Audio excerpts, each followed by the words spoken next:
সাল্লাল্লাহু আলা মুহাম্মদ সাল্লাল্লাহু আলাইহি ওয়াসাল্লাম। আসসালামু আলাইকুম ওয়া রাহমাতুল্লাহ।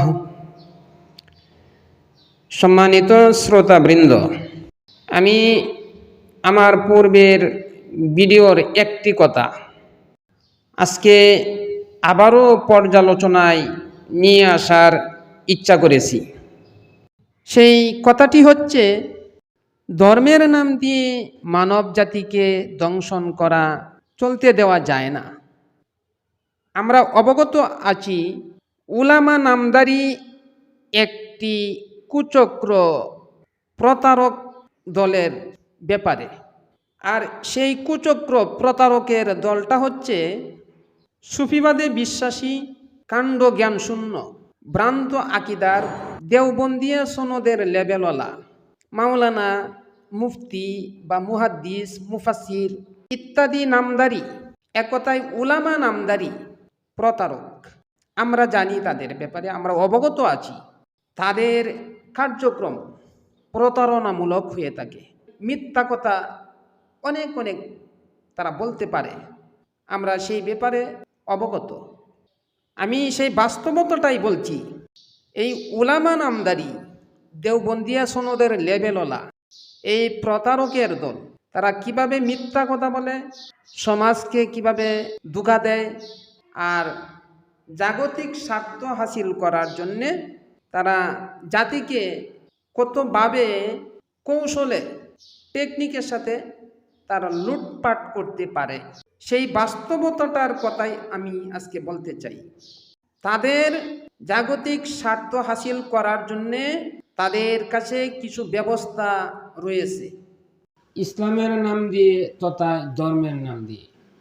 আমি সেই ব্যবস্থাগুলির নাম বলবো, কয়েকটা নাম বলবো। অনেক ব্যবস্থা তাদের রয়েছে। তাদের ফির মুরিদি থেকে নিয়ে, ফির মুরিদি এটা তাদের একটা জাগতিক স্বার্থ হাসিলের বড় ব্যবসা। তাহলে নাম এইখানে একটা আমরা পেয়ে গেলাম। তাদের জাগতিক স্বার্থ হাসিল করার জন্য রয়েছে এতিম নাই তবুও কি এতিমখানা, লিল্লা বোর্ডিং। এগুলো আসলেই তাদের জাগতিক স্বার্থ হাসিল করার জন্যে। এগুলো আমাদের পরিষ্কার বুঝতে হবে, বিবেক দিয়ে চিন্তা করতে হবে, বিবেচনা করতে হবে। তাদের ওই ব্যবস্থাগুলি হচ্ছে তাদের জাগতিক স্বার্থ হাসিল করার মাধ্যম। এখানে দুইটা নাম কিন্তু অলরেডি হয়ে গেছে, দুই তিনটা নাম হয়ে গেছে, আরও অনেক বলা যাইতে পারে। যেমন ইসলামী মাহফিল, এইখানেও ধর্মের নাম, ইসলামের নাম। ইসলামী মাহফিল, ধর্মসভা, এটা কি আসলে ইসলামের জন্যে, আল্লাহর উদ্দেশ্যে? না, বাস্তবতায় কোনো প্রমাণ নাই যে তারা আল্লাহর জন্যে করে। তারা জাগতিক স্বার্থ হাসিল করার জন্যে এই সমস্ত নাম ব্যবহার করে করে, এতিমখানা, লিল্লা বোর্ডিং এর নাম ব্যবহার করে, ইসলামী মাহফিলের নাম ব্যবহার করে, আরো অনেক অনেক ওইসব নাম বলে মানুষের কাছ থেকে বিভিন্ন প্রকারের চাঁদা আদায় করে, কৌশলে মানুষের কাছ থেকে সর্ব ধরনের কালেকশন করে। মৌসুমি ফসল থেকে নিয়ে ফল ফ্রুট সহ তারা কালেকশন করে। জাকাত আল্লাহ ফরজ করেছেন, কেন ফরজ করেছেন? আমরা বুঝি জাকাতকে আল্লাহ ফরজ করেছেন এর মাধ্যমে অর্থনীতি যাদের অনেক বেশি আকাশচুম্বী, তাদের অর্থ থেকে জাকাতের হিসাবে গরিবকে, অর্থ কমলাকে অর্থ দিবে।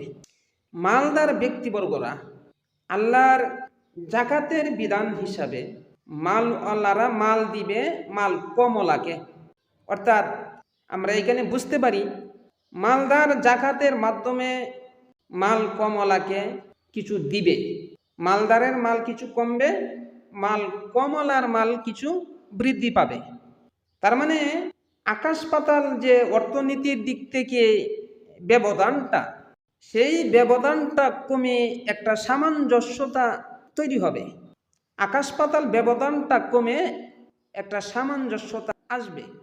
আমরা মনে করি আল্লাহ জাকাতকে ফরজ করেছেন এই উদ্দেশ্যে, কিন্তু ওই যেই শ্রেণীর কথা আমি ইতিপূর্বে বলেছি, সুফিবাদে বিশ্বাসী, কাণ্ড জ্ঞান শূন্য, ভ্রান্ত আকিদার, দেওবন্দিয়া সনদের লেবেলওয়ালা উলামা নামদারি ধোঁকাবাজের দল বা প্রতারকের দল, এই যে দলটা তাদের অর্থ উপার্জনের জন্যে, জাগতিক স্বার্থ হাসিল করার জন্যে ইসলামের নাম দিয়ে, ধর্মের নাম দিয়ে জাকাতের টাকাটাও তারা নিয়ে নেয়। জাকাতের টাকাটা তারা পাওয়ার উপযোগী না, উপযুক্ত না, কিন্তু তারা কলে কৌশলে প্রতারণা করে, ধোঁকাবাজি করে এই জাকাতের টাকাটা গরিবে পাইতো, কিন্তু গরিবে পাওয়ার সুযোগ তাদের জন্য হয় না, তারা নিজেরা নিয়ে নেয়। তাদের কাছে প্রতারণা দেওয়ার জন্যে তাদের শয়তানি কিছু এলেম আছে, শয়তানি এলেম, শয়তানি কিছু জ্ঞান আছে। এই শয়তানি এলেম দ্বারা মানুষকে ধোঁকা দিতে পারে, মানুষকে প্রতারণা দিতে পারে। এইভাবে গরিবের হক তারা নষ্ট করতেছে। জাকাতের টাকা কি গরিব আর এখন পায় না, পাইল ওই যে পেট গুজারু বড় হুজুর যে পেট বড় বানায় বৈশা রয়েছে মাদ্রাসায়, মোহতামিম সাজিয়া, প্রিন্সিপাল সাজিয়া, মাদ্রাসা বানাইয়া যে তারা মানুষের টাকা লুট করার একটা সিস্টেম গড়াইয়া লইছে, সিস্টেম বানাইয়া লইছে। এই সিস্টেমের মাধ্যমে জাকাতের টাকাটাও তারাই নিয়ে নেয়, অর্থাৎ গরিবের হকটা অবৈধভাবে তারা উপভোগ করতেছে, হারাম খাইতেছে। জাগতিক দিকতে মানুষের অর্থ সম্পদ লুট করতেছে, মানবতার জাগতিক একটা ক্ষতি। এটাও কিন্তু মানব জাতিকে একটা দংশন। তবে সবচাইতে বড় দংশন যেটা, সেটা হচ্ছে এই যে তাদের ব্যবস্থাগুলি, এতিমখানা, লীলা বোর্ডিং, মাদ্রাসা, যেটা এইখানে কি শিখায়, এইখানে শয়তানের শিখানো কিছু নাটক শিখায়, ইসলাম না। বোঝায় যে এটা ইসলাম, আসলে ইসলাম না, এগুলো হচ্ছে শয়তানের শিখানো নাটক। শয়তানি পরম্পরায় শিক্ষাটা পাইছে, এই শিক্ষাটাই তারা তাদের শিক্ষার্থীদেরকে দেয়। তাহলে এটা তো অবশ্যই ইসলামের শিক্ষা না। কিছু যদি ইসলামের শিক্ষা সেইখানে থাকে, সেটাও মানুষকে ধোঁকা দেওয়ার জন্যে। অধিকাংশই হচ্ছে তাদের বানানো ফরজ। এগুলো আমি আমার অন্যান্য আলোচনায় বলেছি, তারা কেমনে ফরজ তৈরি করে। এই যে 130 ফরজ, আরো অনেক কিছু। আমি শর্ট সময়ে শেষ করতে চাইতেছি। আমি বলতে চাইতেছি, ইসলামের নাম দিয়া মানব জাতিকে দংশন করা চলতে দেওয়া যায় না। আমি সর্বোচ্চ চেষ্টা চালিয়ে যাচ্ছি, প্রতিরোধ গড়ে তুলতে হবে। এইখানে তাদের সভা সমাবেশের মধ্যে এমন অযোগ্য ব্যক্তিবর্গরা আসে। মাজহারুল ইসলাম মাজহারি একটা জুগার আছে, সার্কেস। আরেকটা জুগার আছে আব্দুল খালেক শরীয়তপুরি, গাদ্দার অলিপুরি, নুরুল্লিয়া, হাফিজুর রহমান বাটপার, ইয়াহিয়া মাহমুদ। ইউটিউব জগতে আরেকটা ইউসুফ মাহমুদি। এই বদমাইশের দল এইগুলা কয়েকটা আবার কয় যে আমরাই তো ইজারা নিছি গা, তারা ইসলামটারে ইজারা লইয়া লইছে। এই যে কয়েকটা খেলোয়াড় ইদানিং খুব খেলতে চাইতেছে, নিজেদেরকে জানান দিতে চাইতেছে যে আমরা ফিল্ডে খেলোয়াড়, বড় খেলোয়াড়। এটি হইলো রেজাউল করিম আবরার। এই যে আবরারটা, এটা হইলো বড় খেলোয়াড় সাজতে চায়, মুফতি নাম লাগাইছে। এরপরে আরেকটা মুফতি আরিফ বিন হাবিব, সেও খেলার মাঠে আছে, খেলোয়াড় বইলা নিজেকে জানান দিতে চায়। তারা ইসলামটারে বলের মতো খেলনা বানায় লইছে, ইসলামটারে তারা খেলনা বানায় লইছে, আর নিজেরা হইতেছে খেলোয়াড়। ওরা আবার এই যে ডেলেতেই সুন্নি বক্তার কেটা জানি, এই যে তাহিরি সাহেব, তাহিরি, তারে নিয়ে খুব নাচানাচি করে। হ্যাঁ, তো এরার চাইতে ভালো আছে। আমরা সুন্নি নামটা শুনলেই গায়ে চুলকানি উল্টার কিছু না। তাহিরিও এই যে প্রাণীগুলি যে নাম বললাম, লুংরা প্রাণীগুলি, তাহিরিও তার চাইতে ভালো আছে। আর নতুন করে এখন যেটা নামছে উসামা, আলী হাসান উসামা, তুই এই যে তারাবি লইয়া, এরপরে মিয়ারে হক লইয়া, হাই রে এখন আজান দেলছে, আমার তো সময় এমনিও কম, আজান দেলছে। এখন এই যে ইসলামটারে তুচ্ছ তাচ্ছিল্যর সাথে এই অমুসলিমদের কাছে উপস্থাপন করতেছে, ওরা ওরা তো ইসলামের দুশ্মন, ইসলামের ক্ষতিকর। ওরা আবার নিজেদেরকে উলামা দাবি দিয়া, বড় বড় উলামা যারা, গ্রহণযোগ্য আলেম যারা, যেমন ডক্টর জাকির নায়েক স্যার, উনি কত বড় দায়ী মানুষ, তার ব্যাপারেও কুৎসা রডায়। ওই যে নুরুল্লিয়া গাদ্দারটা কি কয়, ডক্টর জাকির নায়েক স্যার নাকি আলেম না, আলেমের ছাত্রও না। নুরুল্লিয়া গাদ্দারের তো যোগ্যতাই নাই এতটুকু যে ডক্টর জাকির নায়েক স্যারের কি মন্তব্য দিবে, এইটার যোগ্যতাই নাই। যাক, আমি বলতে চাই, সর্বোচ্চ সম্মানের সাথে নামটা উচ্চারণ করতে চাই। আমার মনের থেকে অনেক ভালোবাসার ব্যক্তি, আল্লামা মামুনুল হক সাহেব, ওনাকে এত শ্রদ্ধা করি, ইসলামটাকে অন্বেষণ করার পিপাসা নিয়ে আমি মামুনুল হক সাহেবের বয়ান যেখানেই হইতো সেখানেই ছুটে যেতাম। কিন্তু এক পর্যায়ে ওনার অনেক কথাই কিন্তু আমার মতের সাংঘর্ষিক হয়ে গেছে। উনি কিছু নোংরা মানুষদের রহমতুল্লাহ আলাইহিয়া প্রশংসা করে, সেগুলোর নাম আমি আজকে উল্লেখ করব না। আমার খুবই খারাপ লাগে, খুবই পরিতাপের বিষয় এটা। এমন একজন সাইকুল হাদিস, উনার বুঝটা এমন হবে কেন? মামুনুল হক সাহেবের মতো ব্যক্তিত্ব কি বলতে পারে যে এই এক মাযহাবের ইমামের কাছ থেকেই ইসলাম নিতে হবে, ভিন্ন ভিন্ন মাযহাবের বা ভিন্ন ভিন্ন ব্যক্তির কাছ থেকে ইসলাম নেওয়া যাবে না, একক ব্যক্তির কাছ থেকে ইসলাম নিতে হবে, হয়তো আবু হানিফারটা নিতে হবে আর নাহলে ইমাম মালিকেরটা নিতে হবে, এরকমভাবে একক ব্যক্তির কাছ থেকে ইসলাম নিতে হবে? এটা কি করে বলে? একজন আলেম হয়ে কি এই কথা বলতে পারে? আমি তো এত ভালোবাসার ব্যক্তির এরকম কথাগুলি শুনে ওনার প্রতি আমার আর মনটা ভালো রইল না। এই ব্যাপারে কিন্তু আমি ওনার বক্তব্যের সাংঘর্ষিক হয়ে গেছে আমার মতামত। কারণ এই ওনাকেও আমি ভালোবাসার সাথে যদি পারতাম ওনাকে জানাইতে, যদি আমাকে ডাইকে নিত, তাহলে কিছু কথা আমি বলতাম যে আপনার ব্যাপারে আমি এতটুকু ভালোবাসা রাখি, কিন্তু আপনার কথাগুলি আমার মতের সাংঘর্ষিক হয়ে গেল, এখানে আমাকে একটু বুঝতেন। আমি একক একটা মাযহাবের ইমামকে আমি মাইনিয়া চোখ বন্ধ করে একজনের মতামতটা নিয়ে আমি আমার ইসলামী জিন্দেগি চালাইতে পারবো না? ইসলাম তো একজনের কাছে না, ইসলাম তো একজনের কাছে, তার কাছেই ছিল যিনি মুহাম্মদ রাসূলুল্লাহ সাল্লাল্লাহু আলাইহি ওয়াসাল্লাম। তিনার কাছে এককভাবে ছিল পরিপূর্ণ ইসলাম। তিনার কাছ থেকে ইসলামটা এই সারা পৃথিবীর সকল মানুষের কাছে যেমনে আছে, এককভাবে কারো কাছে পরিপূর্ণ নাই। তাহলে একক ব্যক্তির কাছ থেকে নিব, এটা কি করে বলেন আপনি মামুনুল হক সাহেব? এত শ্রদ্ধা ভক্তি করার পরেও আমি আপনাকে এই কথাটা বলতে আমি বাধ্য হয়ে গেছি। অতএব নিজের দোষটা দেখতে হবে। আহলে হাদিস ভাইয়েরা যদি জিহাদ শব্দকে মোচন করে দেওয়ার পায়তারা চালিয়ে থাকে, তাহলে দেওবন্দি ভাইয়েরা জিহাদ শব্দ আলোচনায় যেন না আসে সেই জন্য আপনারা পদক্ষেপ গ্রহণ করেছেন। যেমন ইসলামে ঈমান, নামাজ, রোজা, হজ, যাকাত 5টি কোটি, তার সাথে একটি যোগ করেন সাদ, তার মানে জিহাদ হচ্ছে সাদ। তাহলে 5-এর সাথে 1 যোগ করে 6। এই 6 আলোচনা এইভাবে আপনারা করেন না, আপনারা করতেছেন এই আলোচনাটা 6 সিফাত বা 6 গুণ, এরকমভাবে আলোচনায় যেন জিহাদ শব্দ না আসে সেই জন্য আপনারাও কিন্তু পদক্ষেপ গ্রহণ করেছেন। সুতরাং দোষ কম বেশি সবার মধ্যেই আছে, তাই আমি বলছি প্রত্যেকেই নিজের দোষটা একটু আগে দেখার প্রয়োজন। নিজের দোষটাও একটু দেখেন, তাদের কাছ থেকে কিছু গ্রহণ করেন, কিছু বর্জন করেন। হ্যাঁ, কিছু বর্জন অবশ্যই করতে হবে। আর হাদিসের বাইরা কি করে? জিহাদ শব্দটা উচ্চারণ করে না। তারা ক্ষমতাসীন দলকে তাদের পক্ষে রাখতে চায়, সরকার দলকে তারা পক্ষে রাখতে চায়। এখন যদি জিহাদের শব্দ উচ্চারণ করে, জিহাদ নামটা উচ্চারণ করে, তাহলে ক্ষমতাসীন দলের কি পাবে না? সাপোর্ট পাবে না, সহযোগিতা পাবে না, ক্ষমতাসীন দলরা তাদের পক্ষে থাকবে না। এই জন্য হয়তো আহলে হাদিস ভাইয়েরা জিহাদের দ্বারে কাছে যায় না, জিহাদের কথা বলে না, জিহাদ শব্দটাকেই তারা মোচন করে দিতে চায়। এই ব্যাপারে তো আমি কোনো ব্যক্তিদের সাথে আপোষ হইতে পারবো না যারা জিহাদ শব্দটা মুছে দিতে চায়। ওরা জাতির বড় দুশ্মনী করে এই জায়গায়, কিন্তু সব জায়গায় দুশ্মনী করতেছে না, এই জায়গায় দুশ্মনী করতেছে। এই জন্য আহলে হাদিস ভাইদেরকে বোঝান যে আমরা মানবতার মত করতে হইলে, মানবতার কল্যাণ করতে হইলে এই প্রতিবাদ দ্বারাই করতে হবে। প্রতিবাদটাই হচ্ছে একমাত্র মানবতার কল্যাণ করার জন্য সর্বোচ্চ হাতিয়ার, সর্বোচ্চ ব্যবস্থা। তো এই প্রতিবাদের ধারাবাহিকতাই তো জিহাদ। যারা কওমি অঙ্গনে তারা প্রতিবাদের একটা স্লোগান হইলেও দেয়, জিহাদ শব্দটা উচ্চারণ হইলেও করে, কিন্তু তাদের মুখের স্লোগান বাস্তবতার সাথে মিল নাই। তারা স্লোগান তো নারী নেতৃত্বের বিপক্ষে দেয়, কিন্তু শুকরানা মাহফিলের মধ্যে কি করলো?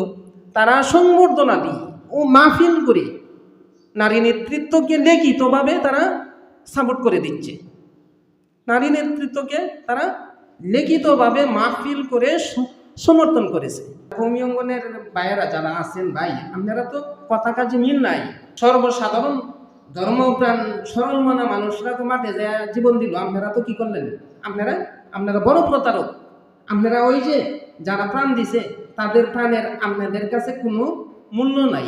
আপনারা পরবর্তী তাদের পক্ষে আন্দোলন করবেন তো দূরের কথা, ঘাতকের সাথে আপনারা আপোষ করছেন। তাহলে আপনারা কত বড় দোষী। আপনাদের যে শায়েখ প্রবীণ বয়সেও কিন্তু সম্মানের চেয়ার লইয়া টানাটুনি করার শক্তি বা বুদ্ধি টিকি আছিল। নিজেদের দোষ ডাইকে রাখার মতো শয়তানি বুদ্ধি টিকি আছে আপনাদের। এলেম যতটুকু আপনাদের কাছে আছে এটা তো শয়তানি পরম্পরায় এলেম পাইছেন। এই এলেম দিয়া নিজেদের দোষ ডাইকে রাখার মতো কৌশল টিকি আছে। কিন্তু আপনাদের শায়েক যে সময় দোষ করলো এটা তো আসাদ মাদানি বাইলটা করাইছে নাকি? আসাদ মাদানি করাইছে, এটা মুখ তুমুকে করাইছে। আপনারা কই আসলেন এটা কই? আপনাদের শায়েকে দোষ করে সময় এরকম দোষ করাটাই আপনাদের দরকার।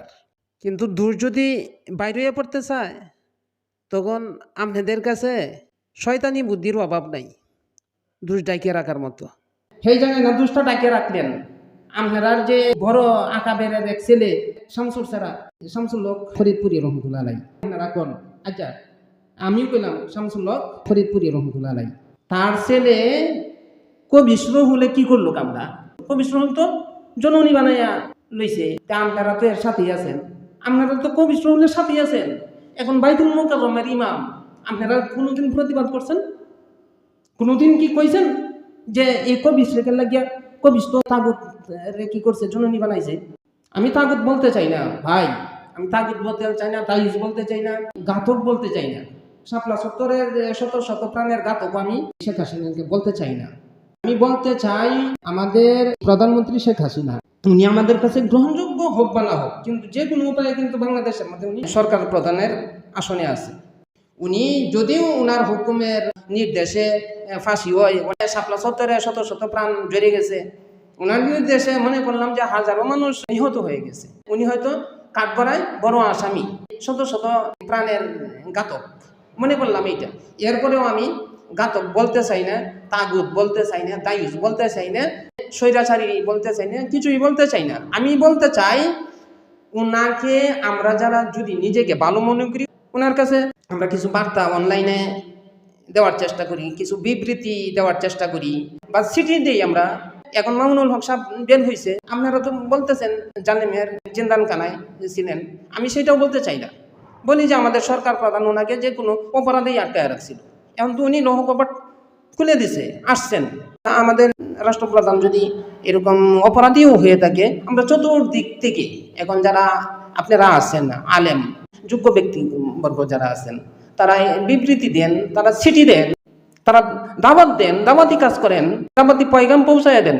উনি মদিনার সনদকে বিশ্বাস করে, মদিনার সনদের রাষ্ট্র চালানির কথা উনি বলে, তো উনি কি বুঝবে না যে আমি যদি মদিনার সনদের রাষ্ট্র চালাইতে যাই তাহলে আমার নিজে এই গদিটা ত্যাগ করতে হইব আগে? বুঝবে ইনশাল্লাহ, অবশ্যই ইনশাল্লাহ বুঝবে। আপনারা এইভাবে পৌঁছানো ওনার কাছে কথা। যদিও আপনারা বা আমিও ঘাতক হিসাবে বলতেছি, ঘাতক হইলে ওনাকে মাফ করে দেওয়ার কোনো উপায় আছে কিনা, মাফ করে দেওয়ার কোনো সিস্টেম ইসলামে আছে কিনা, মাফ করে দেন। তাহলে উনি হয়তো বুঝে আমাদের দাওয়াত কবুল করতে পারে, দাওয়াত কবুল করলে হয়তো উনি রাষ্ট্রপ্রধানের গদিটা ছেড়ে দিতে পারে, সহজেই আল্লাহ ইসলামী খেলাফত কবুল করতে পারেন। ইসলামী ইমারতের নিচে আমরা সবাই সহজে আসতে পারি, আলহামদুলিল্লাহ আল্লাহ করতে পারে এটা। এই ব্যবস্থা গ্রহণ করেন। পরিশেষে এটাই আমার অনুরোধ সবার কাছে, আহলে হাদিসকন, সুন্নিকন, কওমিকন, সবাই আমরা এক প্লেটে বইয়া খানা খাই, আমরা সবাই নিজেরটা কিছু ছাড় দেই, নিজের ব্যক্তি স্বার্থটা না দেখি, অন্যের দোষটা না দেখি, নিজের দোষটা একটু দেখি। এরকমভাবে যদি আমরা এই নিয়ত ভালো থাকি, ইচ্ছা ভালো থাকি, আমরা ইনশাল্লাহ আমাদের দেশের মধ্যে রাষ্ট্রীয়ভাবে আমরা ইসলামী খেলাফত কায়েম করতে পারি। শুধু আমরা খেলাফত খেলাফত চিল্লাইলে কাম হইব না, আমাদের কিছু ত্যাগ তিতিক্ষা আছে, ব্যক্তি স্বার্থ বাদ দিতে হইব, বেজাল মুক্ত। ওই যে এতিমখানা, হ্যাঁ এতিমখানা প্রয়োজন হইলে এতিমখানা আপনি রাখেন, তবে জাগতিক স্বার্থ হাসিল করার জন্য না, বেজাল মুক্ত রাখেন। আপনার মাদ্রাসাগুলো বেজাল মুক্ত করেন। আপনারা কি করেন? আপনারা নাকি আবু বকর রাদিয়াল্লাহু আনহুর সাথে উদাহরণ দেন, তিনার যে রাষ্ট্রীয় কোষাগার থেকে যেটা হাদিয়া ছিল, আর আপনারা যে মাদ্রাসা পড়ানির বেতন, দর্শ দেয়া বেতন নেন, বয়ান করে এই চুক্তি করেন, $1-2 লাখ টাকা ঘন্টার মধ্যে আপনারা আদায় করে নেন গা। এইটা নিয়ে হে আবু বকর রাদিয়াল্লাহু আনহু রাষ্ট্র চালাইছেন, খেলাফতের দায়িত্ব পালন করে রাষ্ট্রীয় কোষাগার থেকে উনি অন্যর পক্ষ থেকে ওনাকে হাদিয়া দিল, সেইটা হাদিয়া আর আপনাদেরটাও হাদিয়া, কি করে হয়? আপনাদেরটা হাদিয়া, আপনারা বাটপার, আপনারা হাদিয়া না, কোনো মতেই চলে না। আপনারা যে জায়েজ করতেন চাই এইভাবে কোরআনের শিক্ষা দেয়া, আপনাদের কাছে এলেম আছে, এই এলেমটা বিক্রি করে আপনারা টাকা নিবেন, চুক্তি করবেন, আপনারা বাজারটা পুরা করবেন, এগুলা হারাম হারাম হারাম। অতএব এই হারাম পন্থায় উপার্জন বাদ দিয়া হালাল পন্থায় উপার্জন করেন। মুহতামিম সাহেব নিজের ব্যাগ নিজেই কান্দ করিয়া বাসায় উঠান। আপনারা তো এই যে এই কাবুলের স্যারারে খাতাম বানাইয়া লইছেন, উমুক তুমুকের গরিবের সন্তানরে খাতাম বানাইয়া আপনার ব্যাগ টানায়া এই 5 তলার উপরে উঠাইতেছুন। কে এমন করতেছুন? কিয়া নিজের ব্যাগটা নিজের স্যারারা টানে নেওয়া হয়, নিজে কান্দ করে নেওয়া হয়। এটা তো সম্মানের কাম। এই যে সম্মানের কামটারে আপনারা বুঝতেছুন এটা অসম্মানের, আপনারা তো এলেম নাই। আল্লাহ রাসূল সাল্লাল্লাহু আলাইহি ওয়াসাল্লাম নিজের বোঝা নিজে বহন করছেন, তো এটাই তো সম্মান। কিন্তু আপনারা তো এটা করেন না, আপনারা সম্মানটা বুঝেন না, আপনারা গণ্ড মূর্খ, কাণ্ড জ্ঞান শূন্য। আপনারা এক সময় ছিল আবু জাহেলের যুগ, এখন আপনাদের যুগে আছে ইবনু জাহেলের যুগ। ইবনু জাহেল, কৌমি ইবনু জাহেল আপনাদের উপনাম আমি দিলাম ইনশাআল্লাহ, উপনাম কৌমি ইবনু জাহেল। সো যে বিষয়টি আমার পর্যালোচনার কথা ছিল, যাই আমি এই কথাটার তাৎপর্য আলোচনা করতে পারছি। বাকি আপনারা ইনশাআল্লাহ বিবেক দিয়া যদি একটু চিন্তা চেতনার সাথে আপনারা বুঝতে চেষ্টা করেন, তাহলে আপনারা বুঝতে পারবেন। আমাদের সকলকে বোঝার তৌফিক আল্লাহ যেন দান করেন, এই আশা ব্যক্ত করে আমি আজকের জন্য আমার কথার সমাপ্তি ঘোষণা করছি। ওমা আলাইনা ইল্লাল বালাগ।